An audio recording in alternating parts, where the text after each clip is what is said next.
La Sociedad Española de Radiodifusión presenta... Ser. ¡Viva la radio! Podcast. Siempre. En este episodio nos entregamos a la comedia. Comentamos los últimos estrenos como Bellas Artes de los argentinos Mariano Cohn y Gastón Duprat y visitamos el rodaje de La vida breve, la historia del Borbón que solo gobernó 7 meses, que han escrito Cristóbal Garrido y Adolfo Valor. Aprovechamos para analizar la estrategia de Movistar Plus y de reojo miramos a las comedias políticas de Filmin como Control y la próxima temporada de Parliament que se rueda ahora mismo en Bruselas. El cine en la Ser con Pepa Blanes. Griegos, romanos, son todos humanos. Griegos, romanos, son todos humanos. Mientras vivieron, columnas construyeron. Mientras vivieron, columnas construyeron.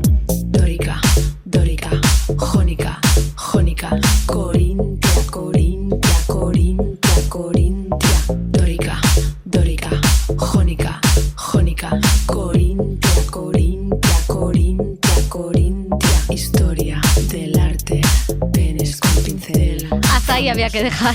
Dani Garrán, ¿qué tal? Hola chicos, muy bien. Lo de las bistecs por si vuelven, invocarlas, sí, ¿no? ojalá volvieran, las echo mucho de menos. Estaría muy bien. Bueno, tiene una relación. Hemos puesto esta canción porque vamos a hablar de arte. De arte contemporáneo. Exactamente, veníamos hablando de arqueología, de vender tumbas etruscas con la película de Alice, pues ahora vamos con una serie que habla de esnobismo, de corrección política en torno a un museo que podría ser el Reina Sofía. Es Bellas Artes, la nueva comedia de Gastón Duprat y Mariano Cohn, escrita por Andrés Duprat, que ya se puede ver al completo en Movistar Plus. Sí, los argentinos Mariano Cohn y Gastón Duprat estrenan su nueva serie que comparte el tono irreverente y provocador de las anteriores. Han hecho El encargado y Nada. En ella, Óscar Martínez interpreta a un prestigioso pero engreído historiador del arte, gestor cultural, que es nombrado director de un importante museo de arte contemporáneo en Madrid. Allí, en medio de la fauna más insólita del mundo del arte, tendrá que hacer frente a los problemas gremiales, presiones políticas y todo tipo de situaciones. Cualquiera de ellas es mejor candidata, porque encarnan todos los lugares comunes de la corrección política. Yo, en cambio, soy el peor, porque soy viejo, soy hombre, soy blanco, de ascendencia europea y heterosexual. Conclusión, cualquiera de ellas sería una elección menos arriesgada y más conservadora.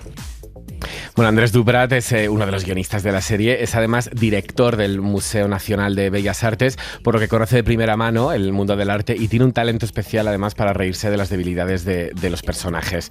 Mariano Cohn contaba en la rueda de prensa de presentación de la serie que el cinismo y la hipérbole son la mejor manera de acercarse al arte. Primero tiene el tono de las cosas que veníamos trabajando, de toda nuestra obra, tiene una primera aproximación al mundo del arte también para los que nunca se interesaron o muy pocas veces fueron a un museo. Entonces la serie plantea una muy buena introducción y de manera no solemne, ¿no?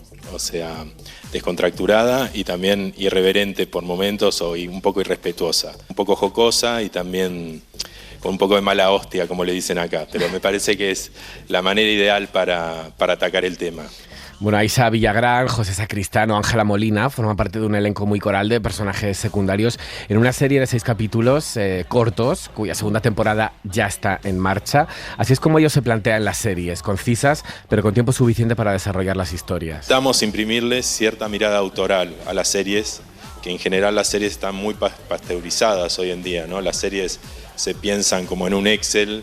Hay un momento para el diálogo, un momento donde tiene que suceder el cliffhanger y no sé qué otra cosa. Bueno, entonces están como diseñadas en un Excel. Nosotros vamos en otra dirección, intentamos imprimirles ese sello autoral y también el tiempo tiene que ver con eso. Nuestro tiempo máximo tolerable para ver una serie, tampoco somos grandes consumidores de series, pero son los 30 minutos. Y yo se lo agradezco, lo de los 30 minutos. Bueno, los creadores vuelven a contar con Óscar Martínez para uno de sus proyectos, después de protagonizar sus películas El Ciudadano Ilustre y Competencia Oficial, una colaboración que el actor ya siente como natural y que le permite estar involucrado desde el inicio del proyecto y decir lo que nadie se atrevería a través de su personaje. Tenemos mucha complicidad en los asuntos, en el tratamiento de los asuntos, en cierta mala leche, cierta mirada cítrica, cáustica, desacralizadora de muchas cosas, y entonces uno hasta está expresando en algunos casos instancias muy personales cuando hace estos personajes. Bueno, pues hay que decir que en esa rueda de prensa lo vamos a contar todo. No hablaron de la situación argentina, más bien como que no les parecía mal lo de Milei. O sea, una pregunta, ¿no, Dani? La última. Sí, una pregunta que ellos previamente dijeron que no querían hablar de la situación política. Fueron un poco tibios, dijeron que la situación del cine en Argentina ya estaba bastante tocada antes de que llegara Milei. Antes de que Milei cerrara el Instituto Nacional del Cine. No lo dijeron en San Sebastián cuando estuvieron por Nada, que era serie de Disney Plus, la del crítico gastronómico. También hablamos con ellos y también decían un poco lo mismo, que esto es un problema que arrastraba y que las películas se tienen que levantar sin casi apoyo gubernamental. Neoliberalismo, efectivamente. Sí. Bueno, pues a mí, fíjate, que me gusta el humor que tienen. Hay escenas y momentos que me encantan. Me pasa con todas sus pelis, me pasa con Competencia Oficial. Ellos ya hablaron del arte, creo que era Bellas Artes, se llamaba, o no sé qué, de un museo. El Ciudadano Ilustre era un escritor. Mi obra maestra, ¿no? El Ciudadano Ilustre era un escritor, Competencia Oficial era cine. Me gusta, tienen momentos brillantes, me gusta mucho esa crítica, pero se me suelen hacer bola. Llega un momento que como que las historias siempre renquean un poco más.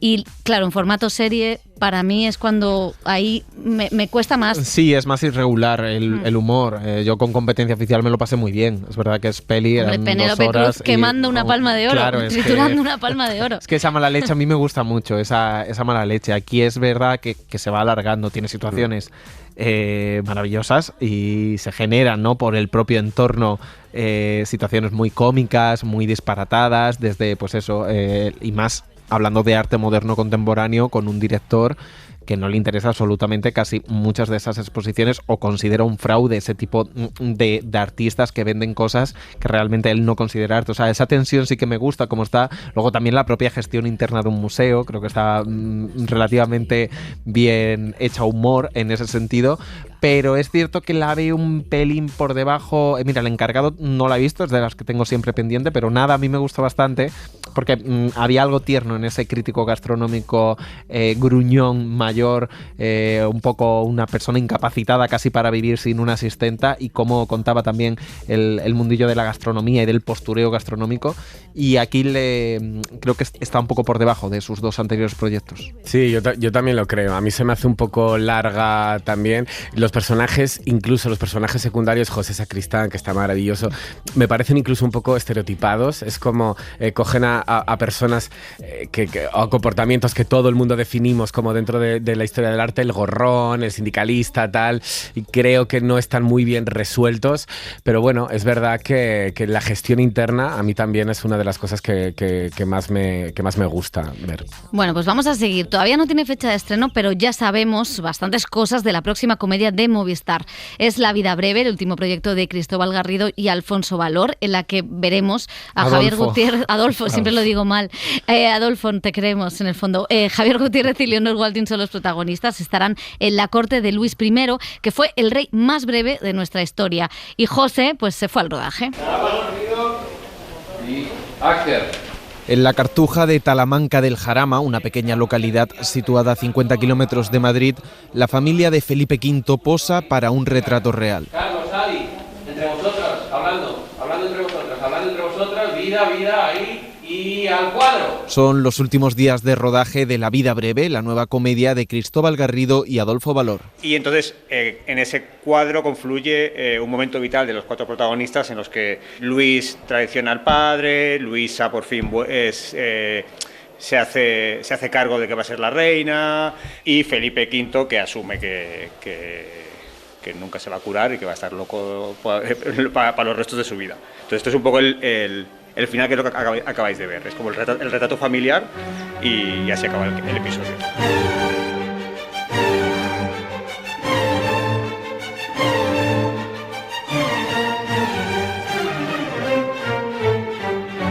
La serie cuenta la historia de Luis I de España, el primer Borbón nacido aquí, apodado el liberal, el bien amado, pero sobre todo el breve. Hay mucha documentación, pero hay muy poco oficial de Luis. Con 17 años asumió el trono y 7 meses después falleció de viruela. Que intentó hacer, que intentó reducir los presupuestos de la corona, eso sí que nos consta que intentó hacerlo, también nos consta que Farnesio, su madrastra, se lo tumbó. Sí, con Felipe V hay mucho escrito, entonces ahí teníamos mucha ventaja. Felipe V hay innumerables biografías, historiadores españoles, extranjeros, lo han tratado porque es un rey muy goloso, quiero decir, estaba loco, abdicó, que nunca había pasado, es el primer Borbón que reina en España, había muchísimo escrito sobre Felipe. Y en todas las biografías hay un capítulo o menos que está dedicado a Luis. Los creadores, autores de películas como Lo dejo cuando quiera, Cuerpo de élite o Amor de madre, y series como Días mejores y Reyes de la noche... Esto de los marrones me lo deja a mí, es increíble. No, hombre, es que hablas muy bien. Regresan a Movistar con esta comedia de época tras la cancelación de la ficción de José María García. Nos quedamos con la espinita. Una vez que se nos pasó el cabreo, dijimos, y teníamos esa ventana abierta porque ellos mismos nos pedían, tanto a nosotros como a Z Studios, oye, aquí tenéis vuestra casa, venid a hacer algo nuevo. Una vez que ya se nos pasó el duelo y lo pasamos con Días mejores, ese duelo, pues ahí ya volvimos a llamar a la puerta. Ellos también habían una llamado miniserie de 6 capítulos que han rodado durante 2 meses con la dirección del propio Adolfo Valor y del argentino Diego Núñez Irigoyen, uno de los realizadores de División Palermo. Nos han dejado hacer una comedia de duración de comedia con un presupuesto de drama, que esto es una cosa que creo que es la primera vez que pasa en España, que a una comedia se le da un presupuesto de drama. Gracias.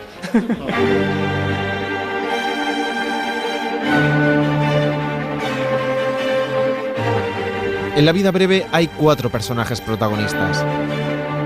Felipe V, monarca nacido en Versalles, el primer Borbón que reinó en España en 2 ocasiones, hasta que abdicó y después de la repentina muerte de su hijo. Teníamos claro a Javier, queríamos a Javier Gutiérrez sí o sí, nos habíamos quedado con la espinita de seguir currando con él en Reyes de la Noche, por lo cual aquí fue la primera persona que le pasamos el guión para, o sea, y evidentemente es que hay pocos actores que te puedan hacer, o sea, que puedan bailar de la comedia al drama, y aparte tiene un personaje muy complicado porque es un señor que está absolutamente enajenado. Entonces, el personaje real se creía una rana, para que os hagáis una idea. Javier Gutiérrez con pelucón, traje y camisa de chorreras. Era un obseso sexual, de hecho se dice que a su primera mujer, a la saboyana, la mató casi a polvos. Entonces, conjugar esa obsesión compulsiva por el sexo... Con el drama de ser creyente... Con el drama de ser creyente, ir a misa... Y sentirse no a diario, fatal... Casi cada 2 horas... Pues te colocan en otro lugar, ¿no? En otro lugar lo veremos. Me miras a mí por lo del cochinillo, ¿no? No sabemos si como el Napoleón de Ridley Scott. Bueno, las escenas de sexo tienen algo de cochinillo cuando está Felipe por ahí. Tiene algún fogonazo contemporáneo, ¿no?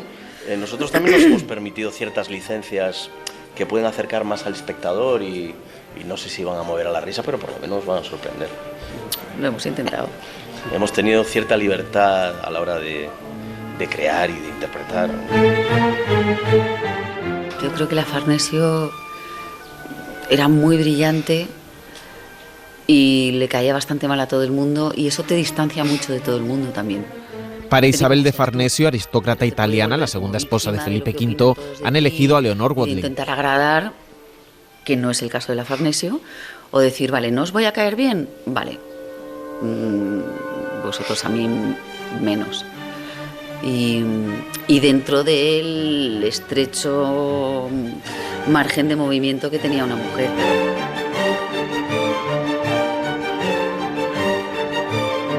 La tarea más difícil fue encontrar al joven Luis I, el futuro rey adolescente, con ese padre depresivo, una madrastra maquinando en las sombras y una esposa loca. Y a Carlos lo descubrimos y ha sido como Carlos nos Sol. ha tocado el euromillón con Carlos Sol, porque era un personaje muy difícil, increíblemente difícil. Yo creo que el más difícil de todos, porque tiene un reto que a nosotros nos hace mucha gracia, que es el cretino patético, el que se cree que es más listo de lo que es, más guapo de lo que es en realidad, y luego en el fondo es como un perdedor muy tierno. El malagueño Carlos Scholz asume esta misión. Simplemente un chaval de 17 años, una chavala de 15, que ahora mismo le diga, oye, vas a ser rey. Por más que se haya criado en la familia real, no le ha dado tiempo a aprender cómo llevar un país, ¿no? O sea, ni a cómo mantener relaciones sexuales, ni a cómo llevar la política, ni a cómo llevar una guerra. Todas estas cosas no le da tiempo a aprender. Y para Luisa Isabel d'Orleans, la princesa francesa que escandalizó a la corte, tiraron de agenda. A Alicia la conocíamos de Días Mejores y ya nos encantaba porque creemos que tiene la energía, que es la típica palabra de actor que odio y lo voy a decir aquí ahora, tenía la energía del personaje. Alicia Armenteros interpreta a esa joven indomable en un mundo donde no encontraba su sitio. Yo es verdad que cuando me puse a leer la biografía de ella, al final en la historia las mujeres...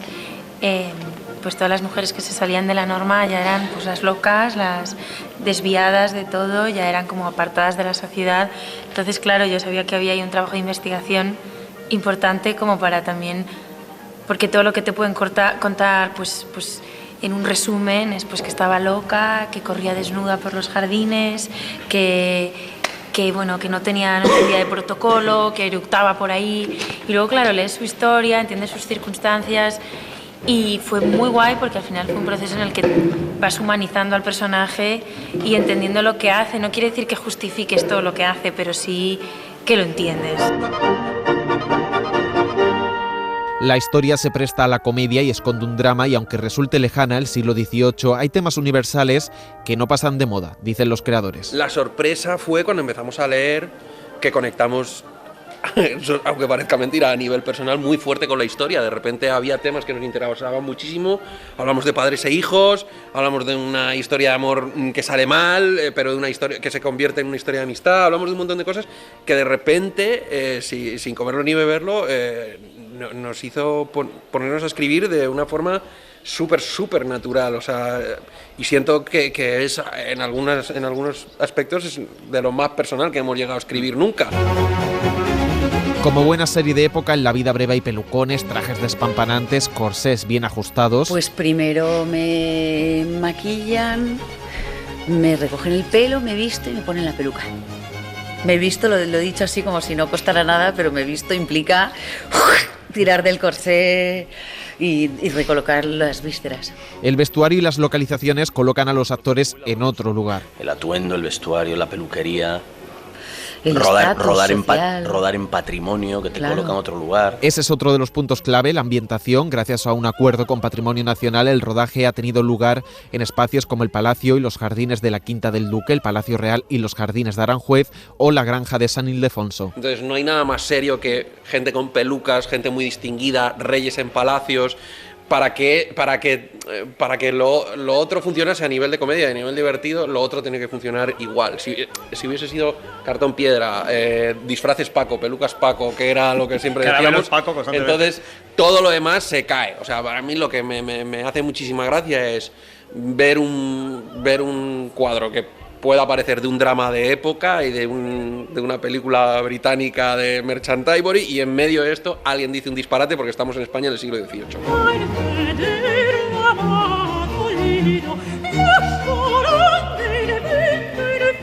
Z Studios produce este proyecto que estrenará próximamente Movistar, ya está en proceso de montaje, una comedia de reyes, reinas y príncipes a la española, muy alejada de la solemnidad de The Crown. Hacer sufrir a los ricos a mí es una cosa que me gusta mucho, sí, en general. Cristóbal siempre le hace ilusión esto. Yo creo que es que cuando cuentas a un monarca español no está tan lejos del españolito, quiero decir. The Crown, nosotros, si alguien quiere hacer The Crown en la española, yo creo que no nos va a salir bien. Cuando escribimos de reyes españoles, pues escribimos de españoles que resulta que son reyes. Y entonces ahí viene toda la miseria. Y que veníamos de los Austrias, que los pobres estaban ya muy para allá, y de repente nos traemos a otro que estaba peor todavía. Entonces, claro, es que no hemos dado todavía con uno bueno. Y aquí me callo, porque ya llega la cancelación antes del estreno.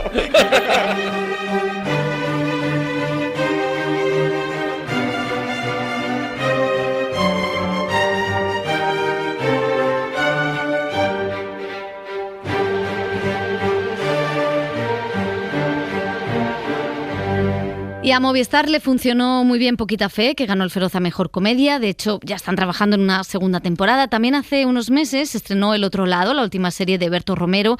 Y hace unas semanas hablábamos con Carlos Areces de Muertos S.L., la serie de los hermanos Caballero. Ahora, como vemos, tienen más comedias en danza, Bellas Artes y la nueva de Cristóbal y Adolfo. Y también la de Diego. Y también la de Diego San José. Celeste. O sea que tienen muchas comedias preparadas. separadas. No sé si está la plataforma muy centrada en la comedia, no sé si se han querido, no sé si es una apuesta segura porque es lo que más funciona en nuestro país. ¿Qué pensáis? Hombre, yo creo que deben tener datos, ¿no? Y que le está funcionando, y luego también creo que están teniendo ojo para los creadores y los guionistas, que en este caso, es verdad, al César lo que es de César, están poniendo a los guionistas y a los creadores en primer plano, ¿no?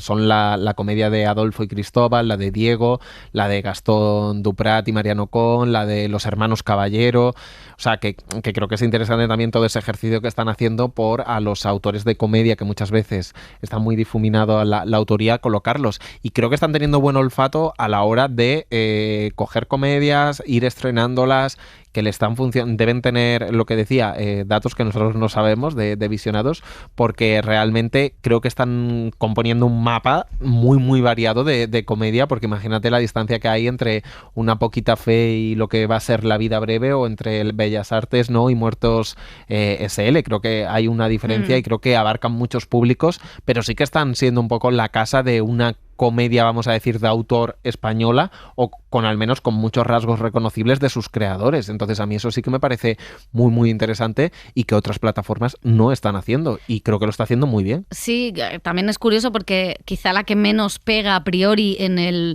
lo que ha creado Movistar, porque Movistar ha ido dando bandazos también, o sea, ha apostado por unas series de autor, luego ha hecho cosas un poquito más comerciales, ahora vuelve otra vez a la autoría pero sin renunciar, y quizá la que bueno, pues es significativo, ¿no? Que fichara a los hermanos Caballero, que tenían una trayectoria muy concreta, que habían salido a Netflix para otra cosa concreta, y que hagan esta serie, pues es significativo, ¿no? Porque Berto pues es una imagen de la casa, ha hecho todas sus comedias, pero también le han permitido hacer esta, que es mucho más oscura, que a veces juega con el terror, ¿no? Y luego pues la de Diego San José pinta muy bien también, y es una locura, ¿no? Y hacía tiempo que no trabajaba en Movistar. No lo sé, es curioso. A mí también me gustaría destacar, que es verdad que es otra plataforma, pero la de Borja Coveaga en Amazon, porque hablábamos, creo que hace 2 semanas, ¿no? De la escasa ficción sobre la Casa Real, y bueno, esta habla de una infanta, ¿no? De una infanta. La de Cristóbal es los primeros Borbones. Drogada, exactamente. Los primeros sí, Borbones. Pero los Borbones muertos es más fácil. Pues, con los Borbones muertos es más fácil meterse. Una anécdota muy, muy rápida, porque claro, a Cristóbal y Adolfo todos sabemos, ¿no? Que cancelaron Reyes de la Noche y no hubo segunda temporada, y había relación con Movistar, pero bueno, había un poco de dolor, nos decían. Pues dice que cómo viviremos con las plataformas en esta locura, el caos de evitar que haya denuncias, o como luego sale internacionalmente, que también han tenido que rellenar un Excel de esta serie, de La vida breve, diciendo que Luis I era, ¿no? Y Felipe V creo que era, están muertos, y de que todos los personajes, que es la Isabel de Farnesio, que están todos muertos los personajes de esta serie, para evitar cualquier problema legal. Claro, para que no se ofendan. Claro, o sea, eso es tremendo. O sea, no se la pueden cancelar, pero para evitar cualquier cosa. Es tremendo. No, bueno, yo estoy muy de acuerdo con vosotros. Creo que Movistar está desarrollando una estrategia muy pensada, muy meditada, y desde mi punto de vista acertada en cuanto a comedias. No solo apostando por guionistas y creadores con cierto renombre, o con mucho renombre dentro del género, sino también con actores que llevan pues la comedia por delante, ¿no? Como Carlos Areces, o cualquiera de los que participan en Muertos SL, que son nombres muy conocidos. Entonces, bueno, a mí también me chirría una comedia de los Caballero aquí, pero bueno, considero que ellos también están como abriendo el abanico para poder llegar a todos los públicos, y creo que hoy en día pues en España es la plataforma que mejores y más diversas comedias tiene. Vamos a pasar de una plataforma a otra, porque hablábamos de Movistar, pero también en Filmin hay comedias, no españolas, pero las hay. Hace unos días se estrenaba Bajo Control, que es una comedia política sobre la diplomacia.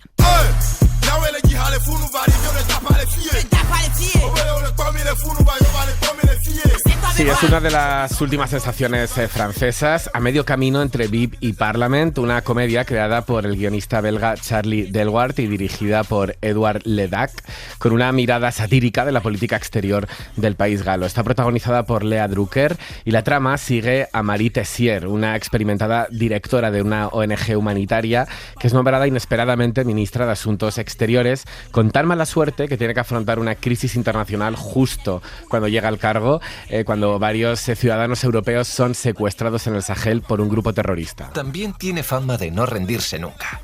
Esa tenacidad molesta a algunos. Bueno, eso... Yo creo en los actos, nada más. Y no habrías dicho eso de un hombre, habrías dicho que tiene carácter. La protagonista tiene que afrontar obligatoriamente una transición desde esa inmediatez de su anterior trabajo a la pausada y ardua burocracia diplomática, además de calmar sus convicciones ideológicas y el eterno trabajo de enfrentarse pues a un entorno lleno de señoros. Pepa. Exactamente, muchos señoros en Bruselas, muchos señoros en cualquier parte. A mí me parece brillante la primera escena en la que la burocracia incluso llega a los terroristas en el Sahel. Que no pueden llamar a la embajada. Esa me parece brillante. Y luego la serie quizá me gusta, pero quizá tengo que ver un poco más porque el tono me desequilibra un poco el tono. Os puedo decir cuál es mi nueva obsesión, mi bebé reno. O sea, os voy a decir esto, ¿vale? Creo que se llama así, pero es una serie de Netflix, es una comedia, pero de estas británicas súper oscura e incómoda. Creo que la vamos a tener que ver y vamos a charlar de ella. Venga, porque Tenemos mucha plancha de aquí a acá. Pues os voy a poner mi bebé reno, a ver qué tal. Bueno, pues si os parece, vamos a hablar de una serie más. Se está rodando ahora mismo en Bruselas.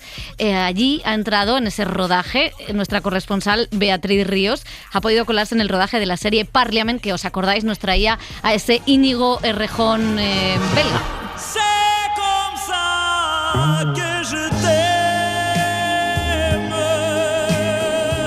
Cada 4 meses, los presidentes y primeros ministros de los 27 países de la Unión Europea se dan cita en una sala del edificio Europa en la Rue de la Loi, en Bruselas. Normalmente esa sala suena así. Bueno, suena así en los minutos previos a que empiece la reunión, porque esa sala rara vez es accesible a cualquiera que no sea jefe de Estado o de Gobierno. Pero estas últimas semanas ha habido una excepción. Silencio. Se rueda. La sala ha acogido el rodaje de Parliament, una serie que narra las aventuras de Sami, un asistente recién llegado al Parlamento Europeo que aprende a navegar la toma de decisiones en la UE. Alors, 4e saison de Parlement, Sami arrive au Conseil, qui est un peu le boss final des institutions européennes. En la 4ª temporada de Parliament, Sami llega al Consejo, que es de alguna manera la última pantalla de las instituciones europeas, nos explica Xavier Lacaille, protagonista de la serie. Sami pasará buena parte de la temporada tratando de conseguir la acreditación adecuada para llegar a esa habitación. Donde normalmente se agolpan los asesores de los líderes, hay cámaras, luces y trailers. Donde los líderes se reúnen en los márgenes de la cumbre, maquillaje y vestuario. De hecho, es la primera vez que se graba ficción en esa sala. Effectivement, dans la grande salle du Conseil. Et c'est dingue, d'autant plus qu'on fait une scène qui est un peu une scène d'action, un peu, enfin, nulle. Acabamos de grabar una escena en la gran sala del Consejo y es muy loco.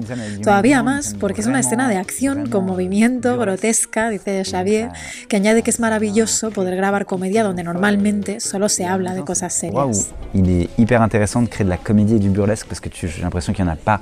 C'est des endroits très sérieux dans lesquels il y a des enjeux très Xavier, sérieux. que estudió Derecho y conoce bien el funcionamiento de la Unión Europea, dice que casi ha tenido que desaprender lo que sabía para interpretar a Sami, pero también que agradece poder filmar en escenarios reales, desde el hemiciclo en Estrasburgo hasta esta sala, Le travail d'acteur et en tout cas nous immerge. porque grabar en decorados reales nos facilita el trabajo y nos sumerge más en esta realidad. Habrá que esperar a la 4ª temporada de la serie para saber cómo se las apaña Sami en el Consejo Europeo.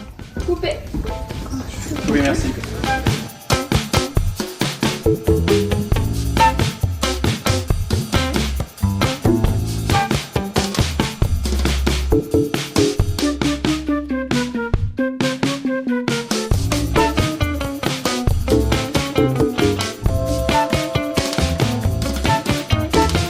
Suscríbete al Cine en la SER. Escúchanos en directo en la SER los sábados a las 7:30 de la mañana y los domingos a las 3 de la madrugada. Cadena SER. La radio.